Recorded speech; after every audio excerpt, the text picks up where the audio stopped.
Serials లో మంచి పేరే వచ్చింది మంచి నేను అంటే బాగా గుర్తుపట్టేవాళ్ళండి నన్ను. గుర్తుపట్టేవాళ్ళు అసలు. అవును. అప్ టు 2000 దాకా నేను టెలివిజన్ సీరియల్స్లోనే ఉన్నాను ఎక్కువగా. ఆ తర్వాత నేను ఇంకా ఇదేంటి మనం టెలివిజన్ సీరియల్ పోతున్నాం, మనం మన మన డ్రీమ్ అది కదా అని చెప్పి ఆ క్షణంలో అలా మళ్ళీ ప్రయత్నాలు చేస్తూనే ఉన్నాను. ప్రయత్నం అనేది ఎప్పుడు మానలేదండి. నేను ఒక విధంగా అప్పుడు నా ఎంఏ అయిపోయింది, నాది పిహెచ్డి జాయిన్ అయిపోయాను. సో అది డ్రీమ్ నాకు డాక్టరేట్ చేయాలని. సో ఆ విధంగా నేను ఆ రెండు చేసుకుంటూ మా కాలేజీలోనే మాకు ఒక ఫ్యాకల్టీగా ఇచ్చారు, నాకు గెస్ట్ ఫ్యాకల్టీగా ఇచ్చారు. సో ఒక యూనివర్సిటీలో మనం ఒక ఫ్యాకల్టీ అంటే ఎక్కడున్నా వాడిని నేను ఇక్కడికి వచ్చి ఫ్యాకల్టీ గెస్ట్ ఫ్యాకల్టీ అంటే మంచిదే కదా. సో కాబట్టి యాక్టింగ్ చేస్తున్నాము, డబ్బులు రావడం లేదు థియేటర్లో, యాక్టింగ్ చేస్తుండేవాడిని. కాబట్టి నేను మేకప్ నేర్చుకున్నాను. Makeup? Yes. Okay. Theatre makeup నేర్చుకున్నాను. థియేటర్లో మా కాలేజ్ ప్రొడక్షన్స్ నేనే చేసేవాడిని మొత్తం అంతా. సో చాలా మంచి పేరు వచ్చింది నాకు.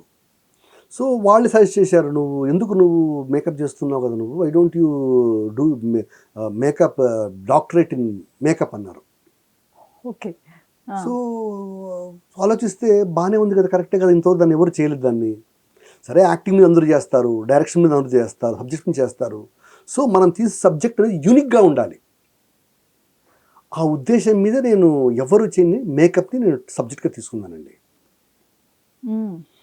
సో డబ్బులు కావాలి కాబట్టి యాక్టింగ్లో డబ్బులు లేవు, మేకప్లో డబ్బులు ఉన్నాయి. సో మేకప్ని నేను ఎక్కువ ప్రొఫెషన్ పెట్టుకొని ఆ వచ్చిన డబ్బులు నా పిహెచ్డీలో పెట్టానండి. ఓకే. నా పిహెచ్డీ డబ్బులన్నీ కూడా అన్ని మేకప్ డబ్బులే నావి. అంటే ఎక్కడ సార్? ఈ యూనివర్సిటీలోనే చేసేవారు? సెంట్రల్ యూనివర్సిటీ ఆఫ్ హైదరాబాద్ అండి. రైట్. ఓకే. యూనివర్సిటీ ఆఫ్ హైదరాబాద్లో థియేటర్ ఆర్ట్స్ డిపార్ట్మెంట్లో నేను ఫ్యాకల్టీ. నేను దాదాపుగా 5 సంవత్సరాలు వర్క్ చేశాక నేను థియేటర్ ఆర్ట్స్లో. So many subjects. ఈవినింగ్ డిప్లొమాలో యాక్టింగ్ చేసుకునేవాడిని, మేకప్ చెప్పేవాడిని. అలాగే బయట కూడా థియేటర్లో మేకప్లు చేసేవాడిని. అప్పుడు అడపాదడప యాక్టింగ్ చేసేవాడిని. So it's a mess. Television serial చేసేవాడిని, థియేటర్ చేసేవాడిని, సాయంకాలం క్లాసులు చెప్పేవాడిని, మేకప్ చేసేవాడిని. సో ఏదో విధంగా మనము ఈ ఫీల్డ్లో ఉండాలి అని చేయడం. అలాగే రసరంజని అనే ఒక సంస్థ ద్వారా నేను అసోసియేట్ కావడము. అక్కడంతా స్టాల్ వాల్ థియేటర్స్ మెంబర్స్ అందరికి వచ్చేవాళ్ళు అక్కడికి. సో మేకప్ చేస్తున్నాం కాబట్టి very much closely associate with the people కదా. కరెక్ట్. సో ఆ విధంగా నా బిహేవియర్ కావచ్చు, నా చదువు కావచ్చు, నా వ్యక్తిత్వం కావచ్చు, సో దీని ద్వారా వాళ్ళు నన్ను బాగా సపోర్ట్ చేయడం మొదలుపెట్టారు వాళ్ళు.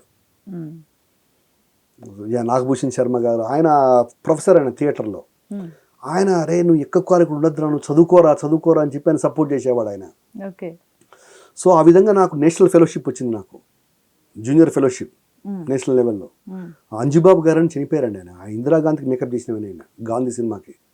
సో వాళ్ళందరూ నా గురువులు. మల్లాది గోపాలకృష్ణ, అడబాల గారు, ఇట్లా పెద్ద పెద్ద వాళ్ళతో వర్క్ చేయడం వల్ల వాళ్ళ యాక్టర్స్ ప్లస్ మేకప్ ఆర్టిస్టులు వాళ్ళు. థియేటర్లో ఉన్న గొప్ప గుణం ఏంటంటే మల్టీ టాలెంటెడ్ ఉంటారు థియేటర్లో. ప్రతివారు అందరు పని చేస్తారు. సో ఆ విధంగా 2000 వరకు అలాగే ఉండిందండి నా లైఫ్ మొత్తం అంతా. మీరు ఎవరికైనా చేశారా సార్ ఇట్లా? చేశానండి. ఏ ఆర్టిస్టులకి చేశారు? సుమా గారికి చేశాను, ఉదయ్ భాను గారికి చేశాను. యాంకర్ సుమా, ఉదయ్. అవును. రఘు కుంచే. నేను చెప్పేది ఇప్పుడు 94, 90 ఆ ప్రాంతాల్లో. ఓకే. ఓకే. అప్పుడు ఇంకా వాళ్ళు సుమా గారు ఇంకా అప్పుడు ఇంకా యాంకరింగ్ కూడా యాక్టరే ఆవిడ. మా కాలేజీలో వచ్చి బ్రహ్మాండంగా థియేటర్ చేసేది ఆవిడ. అద్భుతమైన యాక్టర్ అండి ఆవిడ. కాలేజీలో చేసేది. అప్పుడు ఉదయ్ భాను గారు ఏమో హార్లిక్ హృదయాంజలి చేసేది. అప్పుడు షో చేసేది. ఝాన్సీ గారు, వీళ్ళంతా ఒక టీం అనమాట మొత్తం. సో వాళ్ళందరితో నాకు బాగా పరిచయం నాకు వాళ్ళు. సో యాక్టింగ్ చేసేవాడిని ప్లస్ మేకప్ చేసేవాడిని. సో ఈ విధంగా చేస్తూ వచ్చారన్నమాట. ఎన్నిసార్లు అసలు ఎక్కడ స్టార్ట్ చేశారు? ఆ రైల్వే ఉద్యోగం పోయినందుకు ఎక్కడి వరకు వచ్చారు? సో ఆ విధంగా అంటే జర్నీ అనేది ఒకటి అనుకుంటే ఒకటి జరుగుతూ ఉంటుందండి మొత్తం. ఓకే. సో ఆ విధంగా మేకప్ అనేది వచ్చింది. అది దాన్ని నేను వదిలేసుకుందామంటే వదిలేసుకునే స్థితిలో లేను. బాగా కూరుకుపోయాను మొత్తం. ఎవరు చూసినా హరిశ్చంద్ర అనగానే మేకప్, హరిశ్చంద్ర మేకప్. అది లోపల బాధ ఉండేది. లోపల నా నటుడు లోపల బాధపడేవాడు. అరే నువ్వు మేకప్ ఆర్టిస్ట్ కాదురా, యాక్టర్రా, నువ్వు యాక్టర్రా, నన్ను ఏం చేయమంటారా నన్ను. నాలో నాకు ఒక మదన ఉండేది లోపల. ప్రతిరోజు కూడా నాలో నేను పోరాటం. అరే మనం మేకప్ చేస్తున్నాము, బట్ ఇట్స్ ఇన్విటబుల్, తప్పదు నాకు అది, ఎందుకంటే బతకాలి. ప్లస్ నా పిహెచ్డి పూర్తి చేయాలి. ఆ పూర్తి చేయాలంటే డబ్బులు కావాలి నాకు. సో ఫ్యాకల్టీ వచ్చే డబ్బులు సరిపోవు. పోనీ మనం ఏదన్నా స్కాలర్షిప్ ఉంటే సరిపోదు. సో అవన్నీ కూడా నాకేం పెద్ద ఫైనాన్షియల్ అసిస్టెన్స్ లేదు నాకు. కాబట్టి మేకప్ని ఎక్కువగా పెట్టుకొని నేను, మాకు సుధాకర్ రెడ్డి గారని నాకు గైడ్ అండి, చాలా అద్భుతమైన ఫ్యాకల్టీ ఆయన. ఆయన నాకు చెప్పాడు, ఆయన హరిశ్చంద్ర నువ్వు సినిమాలో కానీ ఎక్కడికి వెళ్ళాలంటే నీకంటూ ఒక డిగ్రీ కావాలి. సో ఈ 5 years నువ్వు దీని మీద కాన్సన్ట్రేట్ చేయి. నువ్వు ఒక డాక్టరేట్ వచ్చిన తర్వాత నిన్ను ఎవ్వరూ ఆపలేరు, స్కై ఇస్ ది లిమిట్ అనే ఉద్దేశం నాకు చెప్పినప్పుడు నేను గట్టిగా నిర్ణయించుకున్నా, వద్దు మనం ఖచ్చితంగా మనం చేద్దాం మనం.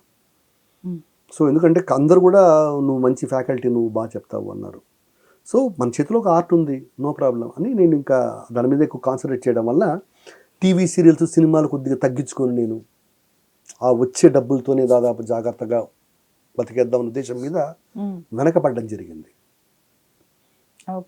లేకపోతే డైరెక్షన్లో వెళ్ళిపోయేవాడిని, లేకపోతే డైరెక్షన్ నాకు ఇష్టం, నాకు డైరెక్షన్ అంటే వెళ్ళిపోయేవాడిని. అది ఏమీ జరగలేదు. కాబట్టి నేను నమ్ముకున్న దాని గురించి ఆగిపోవడం జరిగింది.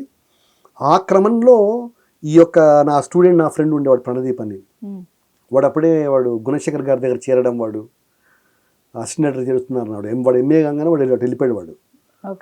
వాడు మా అసిస్టెంట్ డైరెక్టర్గా చేరాడు. అంటే మనకు సినిమా ఇండస్ట్రీలో ఒక వ్యక్తి తెలుసు నాకు. ఇంత పెద్ద మహాసముద్రంలో ఒక్క వ్యక్తి తెలుసు, వాడిని పట్టుకుందామని వాడిని వెంటబడి పీక తిని, అరే ఏ విషయాలు లేవరా, అవిరా అనేవాడు మొత్తం. రే ఏం రా నువ్వు అసిస్టెంట్ డైరెక్టర్ కదరా నువ్వు అంటే, ఆఖరికి ఒక్కడు సినిమా అండి. ఆ ఒక్కడి సినిమా అప్పుడు ఆడిషన్ జరుగుతుంటే వాడు పిలిచాడు, వాడు నా పూరు పడలేక, రే రారా బాబు నువ్వు వచ్చి ఆడిషన్ ఇవ్వరా అన్నాడు. సరే ఆడిషన్ తీసుకున్నాను. గుణశేఖర్ గారు ఆయన సినిమాలో పనిచేసే గొప్పదనం ఏంటంటే, ఆయన సినిమా తీస్తున్నప్పుడు ఆయన సినిమాలో పనిచేసే ప్రతి యాక్టర్ కూడా ఆయన ఆడిషన్ తీసుకుంటాడు. ఆయన ఆడిషన్ లేకుండా ఆయన తీయడు, అది ఏమైనా కావచ్చు, ఆ జడ్జిమెంట్ ఉంది. సో ఆయన చూడడం, ఆయన చెప్పిన తర్వాత మా వాడు వెళ్ళి నా ఫ్రెండే సార్, నాతో చదువుకున్నాడంటే, అప్పటికి ఆయనకి థియేటర్ అంటే చాలా ఇష్టం ఆయనకి. అన్నప్పుడు ఆయన ఒక్కట్లో ఆ క్యారెక్టర్ ఉంటుంది కదా, అతనికి ఇచ్చేయని చెప్పాడు. నా లైఫ్లో మొట్టమొదటిసారిగా ఒక క్యారెక్టర్ డైరెక్టర్ గారు ఫిక్స్ చేశారు.